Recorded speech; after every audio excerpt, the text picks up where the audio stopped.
As the Dust Bowl raged on, California was the place to go. My cousin got out of the Navy and he bought a big old Pontiac, a red one. And he stopped there where we were staying at and said, "I'm going to California.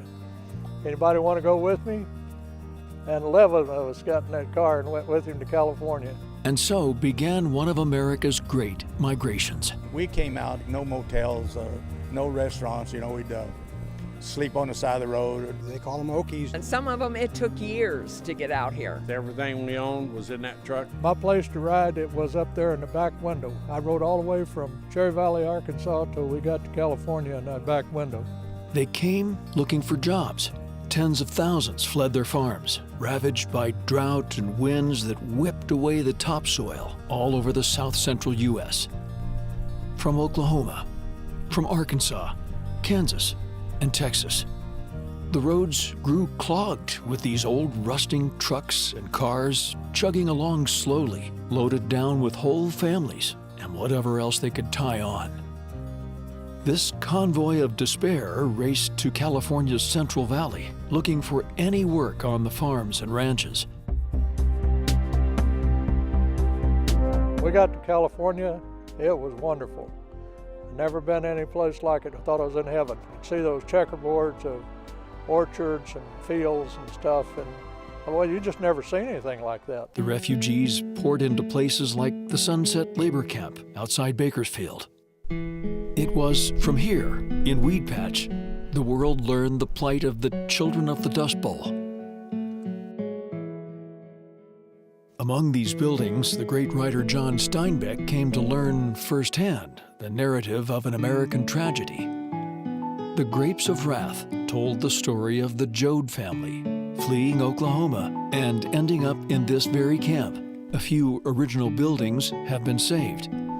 The community hall, the library, the post office, and most important, one of the tiny cabins that once housed whole families. Family living in a room about 8 by 10. I never lived in a real house till I was around 12 years old.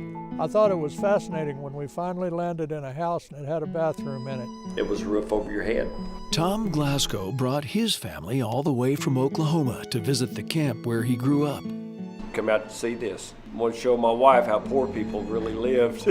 Tom, his sister, and 5 others lived in a tin cabin just like this one. You raise these windows up, and what breeze you get is your air conditioning. That's it. There was no fans. There was only one plug-in in the whole thing, and you was allowed a 25-watt bulb. Once a year, the survivors of the Dust Bowl bring their children and grandchildren and give them a lesson about the old days. Time's getting away. I'm getting too old, and it's time I started coming home. Eddie Williams drove from Chelsea, Oklahoma.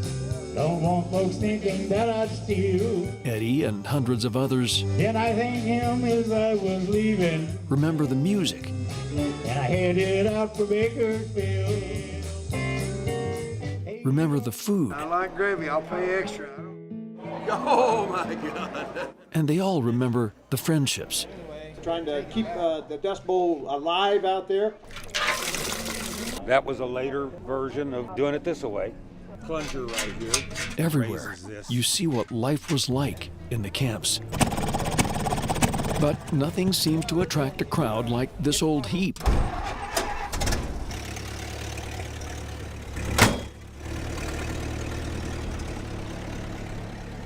Trucks like these became the icon of the Dust Bowl migration. It was in these so-called jalopy caravans that a hungry, desperate people rolled west.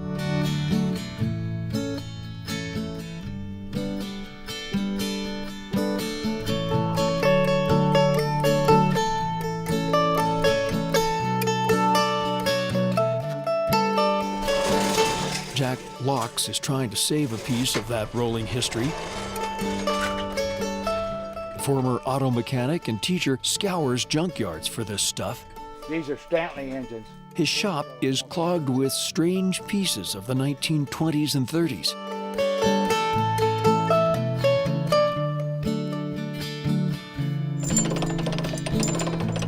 This is pure Americana. His mission: to get these old engines chugging along again. Take all of us for a ride back to the 1930s.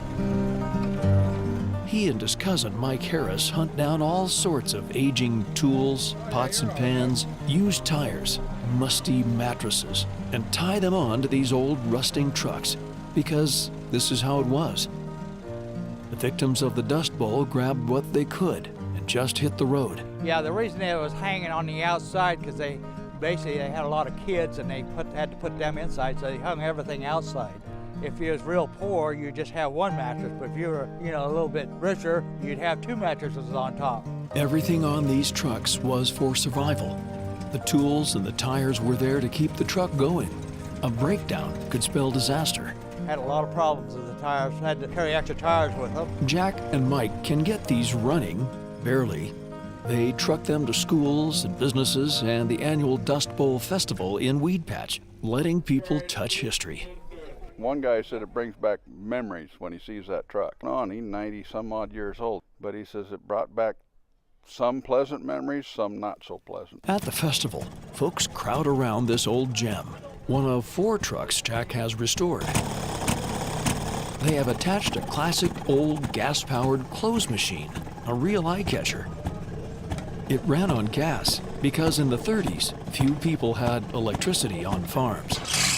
One of the first things you realize, these old vehicles made their own special noises as they cough back to life. They are the sounds of our past.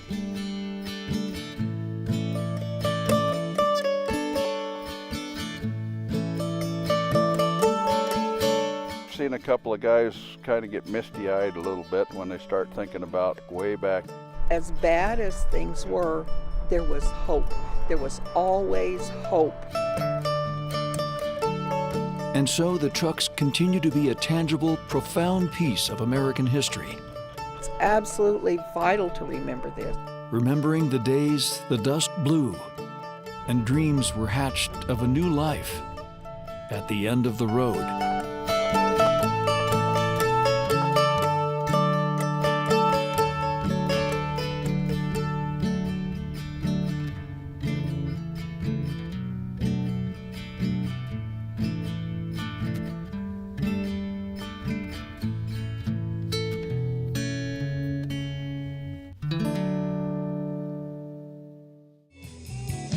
Proud to be an Okie from Muskogee,